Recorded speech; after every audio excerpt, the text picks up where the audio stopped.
I thought my wedding day would be the happiest moment of my life. I had the dress, the venue, the man of my dreams waiting for me at the altar. What I did not have were my parents sitting in the front row. They chose to skip their own daughter's wedding because I was getting married before my younger sister, Isabella, their perfect golden child. At the time, I was heartbroken. But looking back now, their absence that day was the best thing that ever happened to me. Before I tell you what happened next, let me know where you are watching from in the comments below, and do not forget to hit that like button and subscribe for more real-life stories. Trust me, you will want to hear how this family drama unfolded because what my parents did next changed everything between us forever. Growing up, I always knew I was not the favorite. Isabella, 4 years younger than me, was everything my parents wanted in a daughter. She had perfect grades while I struggled to maintain a B average.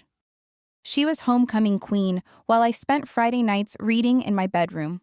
She was accepted into the National Honor Society while I got excited about making the yearbook committee. My mother, Margaret, would beam when neighbors asked about Isabella's achievements. She had this way of listing them off like she was reciting a resume. Valedictorian debate team, captain early admission to a prestigious university with a full scholarship to study pre-med. Then there would be this awkward pause when someone politely asked about me. Oh, Joyce is... Well, she is finding her path. She is very creative. Creative was code for, we do not know what to do with this one. My father, Robert, was no different.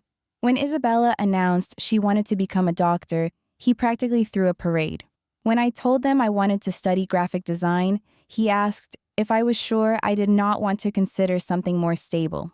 Art is a nice hobby, he said, but you need to think about your future.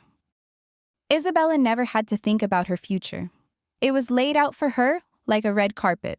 Medical school, residency, marriage to another successful doctor, a house in the suburbs with 2.5 children and a golden retriever. Meanwhile, I was treated like a rough draft of what they really wanted. The comparisons were constant and brutal. Isabella would never wear that. Isabella got another scholarship offer. Isabella's professor said she has real potential. I became an expert at smiling and nodding while my self-esteem crumbled piece by piece. When I graduated high school with decent grades and got accepted into a good state university, my parents' reaction was lukewarm at best. That is nice, honey, my mother said while scrolling through her phone. The same week, Isabella got a letter from Harvard asking her to apply for their honors program, and my parents called everyone they knew to share the news. College was my escape. For the first time in my life, I was not living in Isabella's shadow. I discovered I was actually good at design, really good. My professors encouraged me, my classmates respected my work, and slowly, I started to believe in myself. I graduated with honors and landed a job at a small but reputable design firm in downtown Portland. That is where I met David at a company mixer. He was there representing the construction company that was renovating our office building. While everyone else was networking and putting on their professional personas, David was just himself. He was genuine, down to earth, and he listened when I talked. Actually listened, not just waited for his turn to speak. David was a construction manager, 30 years old, with calloused hands and an honest smile. He grew up in a working-class family and earned everything he had through hard work and determination. He was not going to be a doctor or a lawyer, but he was steady, reliable, and he treated me like I was the most important person in the world. We started dating, and for the first time in my adult life, I felt truly happy. David never compared me to anyone else. He loved my quirky sense of humor, my passion for vintage movies, and the way I could turn a simple sketch into something beautiful. He made me feel like I was enough exactly as I was. After 2 years of dating, David proposed on the same beach where we had our first official date. It was perfect in its simplicity. No flash mob, no professional photographer, just David on one knee with a ring he had saved for months to buy, telling me he wanted to spend the rest of his life making me smile. I called my parents immediately after saying yes, expecting them to share in my excitement. The conversation still makes my stomach turn when I think about it. Mom, David proposed? I practically shouted into the phone. There was a pause that lasted too long. Oh, that is wonderful, sweetheart. Are you sure you are ready for such a big step? We have been together for 2 years. We love each other. Why would not I be ready? It just seems sudden. What is the rush? I heard Isabella's voice in the background, asking what was happening. When my mother told her, I heard Isabella say, "Oh, that is nice. I thought she would wait until after I graduate." That comment should have been a red flag, but I was too caught up in my happiness to pay attention. Planning the wedding should have been one of the most exciting times of my life, but instead, it became a constant source of stress and disappointment. I had envisioned my mother helping me choose a dress, my father walking me down the aisle with tears in his eyes, and Isabella standing beside me as my maid of honor. Reality was quite different. Every conversation about the wedding felt like I was imposing on my family's time.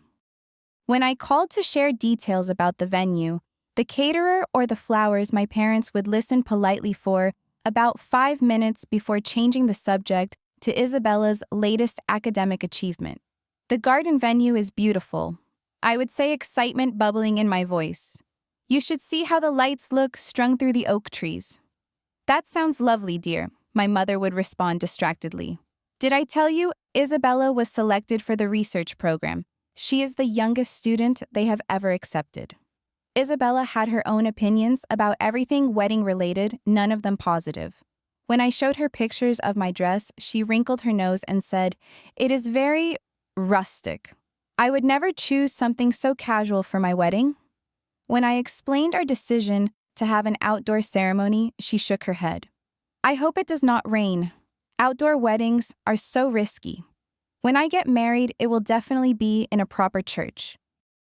The constant criticism wore me down, but I kept telling myself that Isabella was just stressed about school and did not mean to be hurtful. I wanted so badly to maintain the peace that I ignored all the warning signs. As the wedding date approached, my parents became increasingly distant. Phone calls became shorter and less frequent. When I asked for their guest list, it took them weeks to respond. When I requested their food preferences for the caterer, they said they would eat whatever I decided. David noticed the change in my mood and gently asked if everything was okay with my family. I made excuses for them, explaining that Isabella was in her final semester and applying to medical schools, so everyone was focused on that. But deep down, I knew something was wrong. The breaking point came during our final venue walkthrough. I had asked my parents to come see the space where their daughter would be getting married. They agreed, but showed up 30 minutes late, looking like they would rather be anywhere else. My mother spent the entire time checking her phone while I pointed out where the ceremony would take place, where they would be sitting, and where we would have the reception. My father asked exactly 2 questions. What time will this be over? And how much is all this costing? Meanwhile, Isabella stood to the side, making comments under her breath about how she hoped the weather would cooperate and how challenging it would be for older guests to walk on the uneven ground in dress shoes. I felt my heart breaking a little more with each dismissive comment and distracted glance at their phones. This was supposed to be a happy family moment, but instead, I felt like I was dragging them through something they considered a chore. That night, I called David in tears. "I do not think my family even wants to come to our wedding," I sobbed. David held me while I cried and suggested we try talking to them directly about how I was feeling. He could not understand why any parent would not be thrilled about their daughter's wedding, but he had grown up in a family where love was expressed openly and support was unconditional. The next morning, I called my mother and asked if we could have an honest conversation. "Mom, I feel like you and Dad are not excited about my wedding. Did I do something wrong?" "Oh, honey, do not be silly. Of course we are excited. We are just busy with Isabella's applications and everything. You understand? But this is my wedding. This is supposed to be important too." "It is important, sweetheart. It is just that Isabella's future is at such a critical point right now. Medical school applications are incredibly competitive, and she needs our full support." I wanted to ask why my future was not also at a critical point, why my happiness did not deserve their full support, but I was tired of fighting for attention I should not have had to ask for. The week before my wedding, everything fell apart. I should have seen it coming, but I was still holding on to hope that my parents would come through for me when it mattered most. Instead, they delivered a series of devastating blows that left me questioning everything I thought I knew about family love. It started on Monday when my mother called with what she termed concerns about the wedding timeline. "Joyce, honey, your father and I have been talking, and we think maybe you should consider postponing the wedding." I nearly dropped the phone. "Postpone, Mom. The wedding is in 6 days. Everything is already arranged." "I know, sweetheart, but Isabella has her medical school interviews starting next week, and this is such a stressful time for her. We do not want any family drama to affect her focus." Family drama. It is my wedding, not a family feud. How is me getting married going to affect Isabella's interviews? Well, she is already feeling overwhelmed, and having to participate in wedding festivities might distract her from her preparation. These interviews determine her entire future. I felt like I had been slapped. What about my future? What about the fact that I have been planning this day for months? "Your future will be fine, dear. You and David can always get married later when the timing is better for everyone." Better for everyone meant better for Isabella. It always meant better for Isabella. The conversation ended with me hanging up in tears and David finding me sobbing on our kitchen floor. He was furious on my behalf, something that surprised me because David was usually so calm and rational. "This is insane, Joyce. Normal families do not ask their daughters to postpone their weddings for their sister's convenience." But I was not part of a normal family, and that reality was becoming clearer every day. Tuesday brought another phone call, this one from Isabella herself. She had never called me about wedding-related anything, so I answered with curiosity rather than dread. "Joyce, I wanted to talk to you about this weekend. I know Mom and Dad are worried about the timing, and honestly, so am I."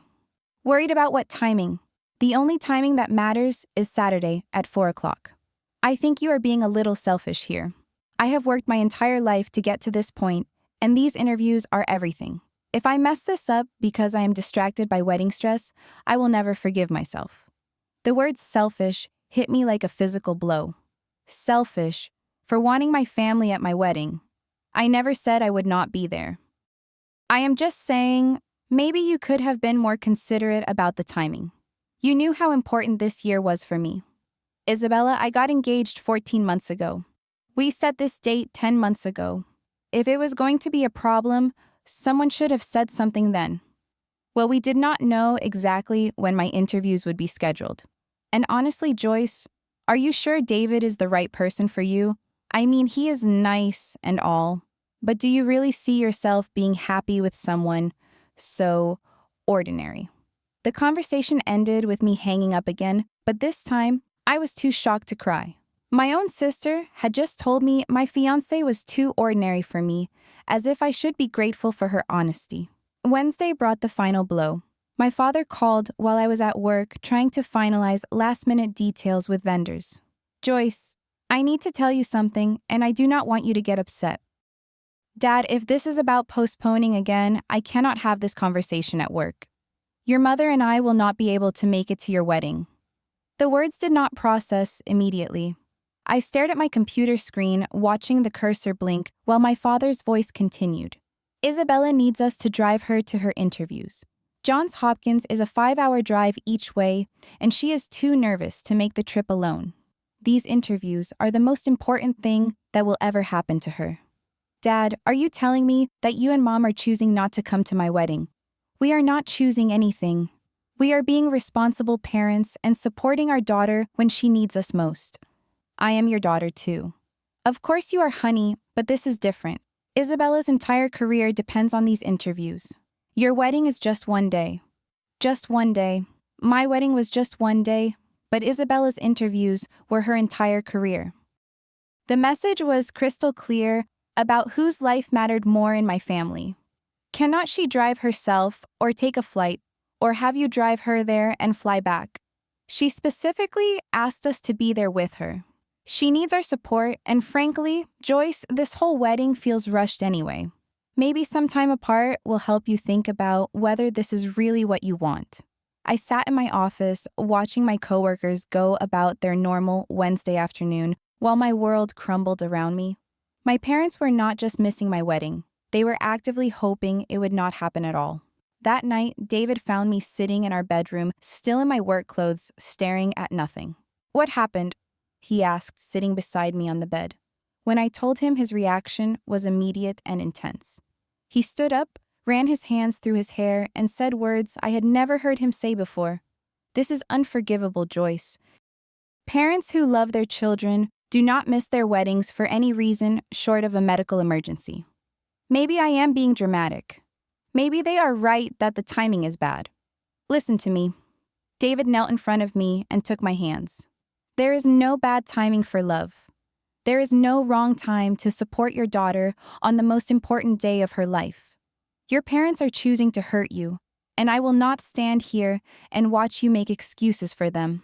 Saturday morning arrived gray and drizzly, matching my mood perfectly.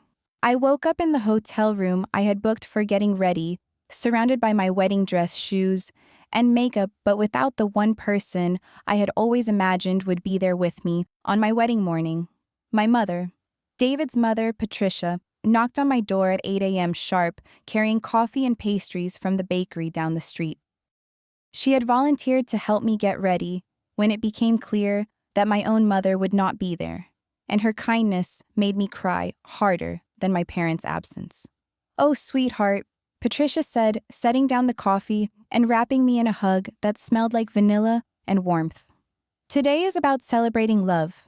Your parents are missing the most beautiful thing in the world because they cannot see past their own selfishness." Patricia helped me into my dress, zipped up the back, and arranged my veil with the careful attention of someone who understood how important these moments were. She took pictures of me getting ready, knowing that someday I would want to remember this day for the joy, not just the pain. "My son chose an extraordinary woman," she whispered, as she fastened my grandmother's pearls around my neck. "And today, you become part of our family officially." The ceremony was held in the garden behind the historic inn we had rented. White chairs were arranged in neat rows, with an aisle lined by lanterns and wildflowers. The setting was exactly what I had dreamed of, rustic and romantic and perfect. As I walked down the aisle alone, I kept scanning the guests for my parents' faces, even though I knew they would not be there. The rational part of my brain understood they were 5 hours away in Baltimore, but my heart kept hoping they had changed their minds at the last minute. David was waiting at the altar, with tears in his eyes, looking at me like I was the most beautiful thing he had ever seen. His best man, his brother Marcus, smiled and nodded encouragingly. David's family filled the first 3 rows on his side, while my side looked sparse and sad. Throughout the ceremony, guests kept glancing at the empty seats where my parents should have been. I had to explain their absence so many times that I developed a standard response: they had a family emergency. It was easier than telling the truth. During our vows, I broke down completely when David promised to love and support me unconditionally, to never make me feel like I had to earn his affection, and to build a family with me based on mutual respect and genuine care. He was promising me everything my own family had never given me. The reception was beautiful but bittersweet. We had our first dance to "At Last" by Etta James, and David spun me around the dance floor while his relatives cheered and took pictures. But when the DJ called for the traditional father-daughter dance, we had to skip that part entirely. David's father, William, approached me during dinner with tears in his eyes. "Joyce, I know I cannot replace your father, but if you would do me the honor, I would love to have that dance with you." We danced to Butterfly Kisses, and I sobbed against his shoulder while he whispered that I was the daughter he never had, and that he would always be proud to call me family. That night, as David and I settled into our honeymoon suite, I felt emotionally drained, but also strangely liberated. The worst thing I could imagine happening had happened, and I had survived it. My parents had shown me exactly where I stood in their priorities, and while it hurt terribly, there was also clarity in that knowledge. David held me as I processed the events of the day, and for the first time, I started to feel angry instead of just hurt. My parents had missed one of the most important days of my life by choice, and that was unforgivable. The next morning, while we were having breakfast in bed and planning our day trip to the coast, I decided to check social media. I was curious to see if any of our wedding guests had posted pictures and wanted to relive some of the happier moments from the day before. What I found instead changed everything. Isabella's Instagram story from the previous evening showed a series of photos from an upscale restaurant in Baltimore. The first photo was a group shot of Isabella, my parents, and several other relatives I recognized, all dressed up and smiling broadly. The caption read, "Celebrating my acceptance to Johns Hopkins with the best parents ever." The timestamp showed the photos were taken at exactly 7:30 p.m., which was precisely when David and I were having our first dance at our wedding reception. I scrolled through the rest of the photos with increasing disbelief. There was Isabella holding a champagne flute and beaming at the camera. There was my mother wearing the dress I had helped her pick out months ago, raising a toast. There was my father, looking happier than I had seen him in years, with his arm around Isabella's shoulders. The final photo was a close-up of an acceptance letter from Johns Hopkins School of Medicine, with the caption, "Dreams do come true when you have family who believes in you." I stared at my phone screen, reading and rereading the post, trying to make sense of what I was seeing. My parents had not just skipped my wedding to drive Isabella to interviews. They had skipped my wedding to attend Isabella's celebration dinner for getting into medical school. They had lied to me. David found me sitting on the edge of the bed, holding my phone with shaking hands. "What is wrong?" he asked, sitting beside me. I showed him the Instagram posts without saying a word. I watched his expression change from confusion to understanding to fury. "They were never driving her to interviews," he said quietly. "They were celebrating her acceptance while we were getting married. Joyce, this is so much worse than we thought. They did not just choose to miss your wedding. They actively lied about why they were missing it so they could celebrate Isabella instead." I called my parents, immediately, not caring that it was 7 a.m. on a Sunday or that I was supposed to be enjoying my honeymoon. I needed answers, and I needed them right now. My mother answered on the fourth ring, sounding groggy and slightly annoyed. "Joyce, is everything okay? It is very early. I saw Isabella's Instagram post from last night." There was a long silence on the other end of the line. "Oh, those. You lied to me, Mom. You told me you were driving Isabella to interviews, but you were actually at her celebration dinner." "Well, we did not exactly lie. We said Isabella needed us, and she did. She wanted to celebrate her acceptance with family. You chose her celebration over my wedding. You chose champagne and dinner over watching your daughter get married. Joyce, please do not be dramatic. Isabella getting into Johns Hopkins is a huge accomplishment. It deserved to be celebrated.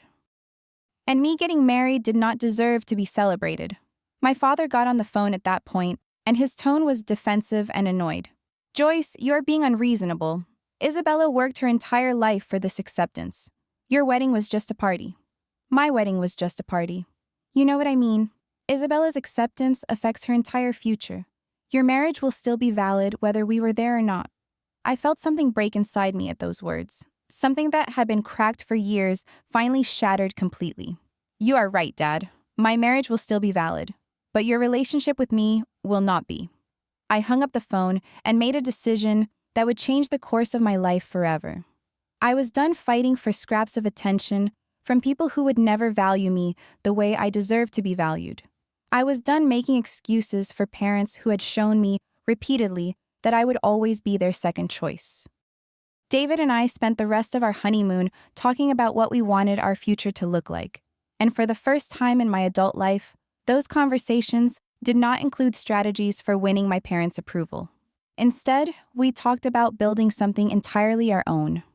When we returned from our honeymoon, I blocked my parents and Isabella on social media, changed my phone number, and asked David's family to redirect any communication attempts. I was not angry anymore. I was simply done. The months that followed were some of the happiest of my life. Without the constant stress of trying to measure up to Isabella or win my parents' attention, I flourished in ways I had never imagined possible. David and I bought a small house with a garden where I could grow vegetables and flowers. I got promoted at work and started freelancing on design projects that excited me. We adopted a rescue dog named Charlie, who loved us unconditionally and never compared us to other families. 6 months after our wedding, my mother started calling David's parents' house, leaving increasingly desperate messages for me to call her back. I did not. 8 months after our wedding, Isabella showed up at my office, looking tired and stressed in a way I had never seen before. She asked if we could talk, and despite every instinct telling me to say no, I agreed to meet her for coffee. "I messed up, Joyce," were the first words out of her mouth. "You messed up how I dropped out of medical school?" I stared at her, waiting for the punchline or the explanation that would make sense of what she had just said. I never wanted to be a doctor. I wanted to make mom and dad proud, and being a doctor seemed like the only way to do that. But I was miserable every single day. The pressure was killing me, and I realized I was living someone else's dream. "What are you doing now?" "I am working at a coffee shop and trying to figure out what I actually want to do with my life. I think maybe I want to teach elementary school, but mom and dad are horrified by that idea." Isabella looked nothing like the confident, perfect daughter my parents had always praised. She looked lost and scared and very young. "I owe you an apology that I do not even know how to begin," she continued. "I was jealous of you for so many years, but I was too proud to admit it." "Jealous of me, you were the golden child." "I was the golden child as long as I did exactly what they wanted. You were brave enough to choose your own path to marry someone you loved, even when they disapproved, to build a life that made you happy. I have never had that kind of courage." We talked for 2 hours, and for the first time in our lives, we had an honest conversation about our childhood and how our parents' favoritism had affected both of us. Isabella admitted that she had encouraged our parents' doubts about David because she could not stand the idea of me being happy while she was struggling under the pressure of their expectations. "I told them you were making a mistake because I wanted someone else to feel as trapped as I felt," she confessed. "It was selfish and cruel, and I have regretted it every day since your wedding." A year after our wedding, my parents' perfect family image began crumbling in exactly the way they had always feared. Isabella was working retail and dating a musician named Jake, who had no college degree and played in a band that performed at dive bars. My mother called David's parents' house sobbing, begging me to talk some sense into my sister. "She is throwing her life away," my mother cried to Patricia, who later relayed the conversation to me. "After everything we sacrificed for her education, she is working at Starbucks and dating some wannabe rock star." The irony was not lost on me. Isabella was now dating exactly the kind of person my parents had always criticized me for being attracted to, except Jake was far less stable and successful than David had ever been. 18 months after our wedding, Isabella announced she was pregnant. My parents were devastated. The perfect daughter they had always bragged about was having a baby with someone they considered completely unsuitable, while the daughter they had dismissed was thriving in a stable marriage and successful career. Extended family members started reaching out to me asking for my perspective on Isabella's situation and praising the choices I had made. My Aunt Susan called to tell me how proud she was of the way I had handled my parents' behavior and how obvious it was that David was a wonderful husband. "Your parents are finally seeing what the rest of us have always known," she said. "You were always the daughter with the good head on her shoulders." 2 years after our wedding, my parents swallowed their pride and asked David's parents to arrange a meeting. They wanted to apologize and try to rebuild our relationship. Part of me was curious to hear what they had to say, but a larger part of me was protective of the peace I had found. I agreed to meet them at a neutral location, a quiet restaurant halfway between our houses. They looked older than I remembered, and my mother had clearly been crying before I arrived. "Joyce, we owe you the biggest apology of our lives," my father began. "We were wrong about everything," my mother added. Wrong about David, wrong about your wedding, wrong about what really matters in life.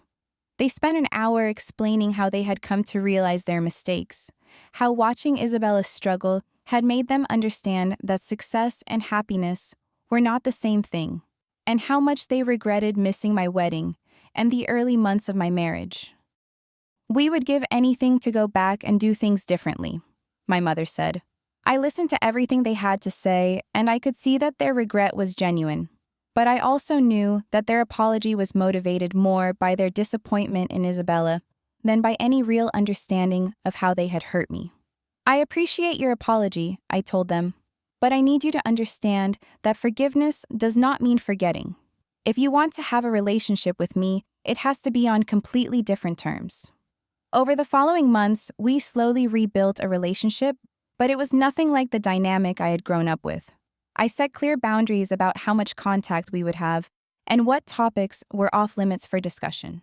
I refused to participate in any conversations that involved comparing me to Isabella or analyzing her life choices. Most importantly, I made it clear that David was not just my husband, but my family, and anyone who wanted a relationship with me had to treat him with respect and appreciation. Isabella and I also rebuilt our sisterly relationship this time based on honesty rather than competition.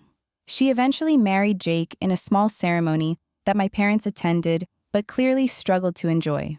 They had a beautiful baby boy who became the light of Isabella's life, and she found her calling working with children at a local daycare. My parents never fully recovered from the humiliation of having their perfect family image exposed as a facade, but they learned to accept that both their daughters were adults capable of making their own decisions.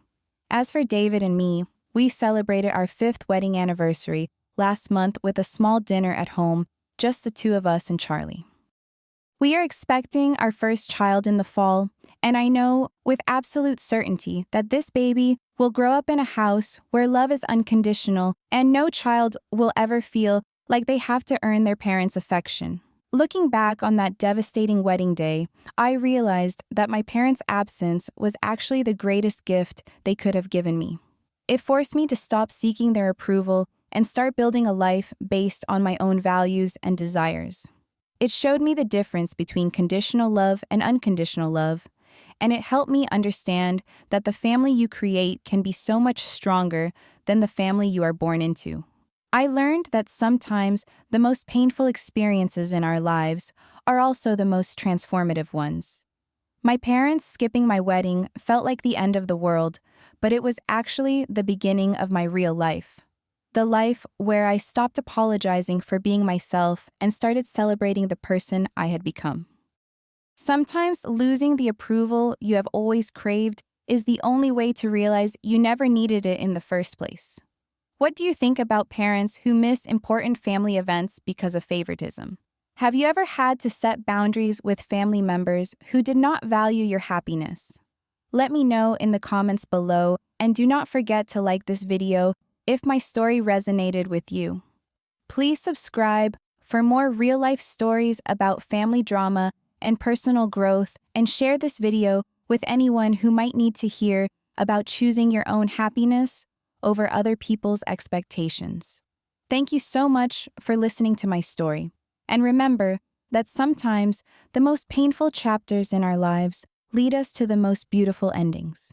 I hope you find the courage to write your own story on your own terms.